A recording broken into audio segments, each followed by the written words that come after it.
Selamat malam Bapak Ibu Saudara-saudari yang dikasihi oleh Tuhan Yesus. Senang dapat kembali menyapa lewat renungan singkat di malam hari ini. Firman Tuhan bagi kita terambil dari Kejadian pasal 50 ayat yang ke-20. Demikian firman Tuhan. Memang kamu telah mereka-rekakan yang jahat terhadap aku, tetapi Allah telah mereka-rekakannya untuk kebaikan, dengan maksud melakukan seperti yang terjadi sekarang ini, yakni memelihara hidup suatu bangsa yang besar. Allah telah mereka-rekakannya, atau Allah telah merancangkannya untuk kebaikan. Ini adalah sebuah pernyataan akhir dari tema kunci dalam kisah hidup Yusuf. Allah Sang Maha Karya yang agung adalah Allah yang hadir bekerja di dalam setiap sejarah hidup manusia. Ia dapat mendatangkan kebaikan dalam segala sesuatu, termasuk dalam hal-hal yang buruk sekalipun. Saudara-saudara pasti tidak asing lagi terhadap Yusuf ini. Ia adalah putra ke-11 dari Yakub. Ayahnya memperlakukannya dengan sangat istimewa dibanding dengan saudara-saudaranya yang lain. Tetapi ternyata Allah juga memperlakukan Yusuf ini sangat istimewa. Kejadian 50 ayat 11 yang telah kita bacakan tadi merupakan jawaban Yusuf terhadap saudara-saudaranya, di mana pada saat itu ayah mereka baru saja meninggal dunia. Maka ada ketakutan, ada kegentaran di dalam hati saudara-saudara Yusuf kalau Yusuf akan membalas dendam, membalas kejahatan yang pernah mereka lakukan kepadanya.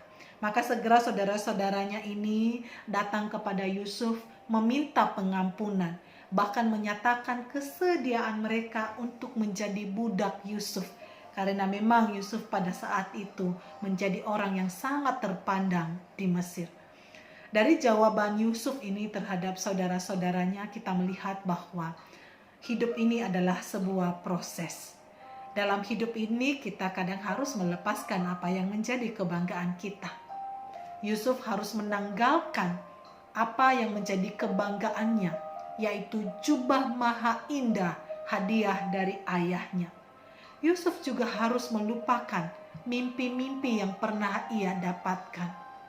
Ia pun harus juga merasakan gelapnya sebuah sumur tua, di mana dari dalam gelap sumur itu ia berteriak minta tolong dan tidak seorang pun yang peduli, tidak seorang pun yang iba kepadanya.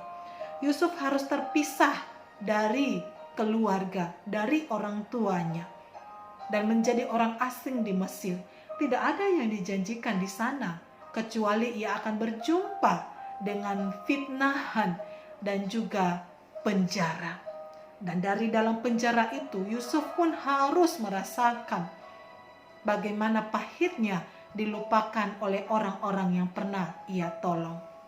Saudara yang dikasihi oleh Tuhan Yesus, hidup ini adalah sebuah proses. Dalam proses itu Allah tidak pernah menutup mata. Allah mengendalikannya. Maka proses apapun yang Tuhan izinkan tidak akan pernah dapat menggagalkan rencana Allah dalam hidup seseorang, karena Allah setia. Proses apapun yang Tuhan izinkan, ia punya maksud untuk membawa umat kepunyaannya ini tiba kepada tujuan ia diciptakan. Percayalah, ketika kita diciptakan, ketika kita ditenun oleh Allah, Allah punya maksud, Allah punya rancangan, Allah punya tujuan, Allah punya goal. Ada yang harus kita kerjakan demi kemuliaan Allah, karena memang hidup ini bukan tentang kita, tetapi tentang Allah, bagaimana kita memuliakan Dia. Tetapi kita tidak mungkin bisa memuliakan Allah tanpa kita terlebih dahulu mengalami perjumpaan pribadi dengan Yesus Kristus. Karena lewat perjumpaan pribadi itulah kita diperbaharui dan dimampukan untuk memuliakan Allah di dalam segala segi kehidupan kita.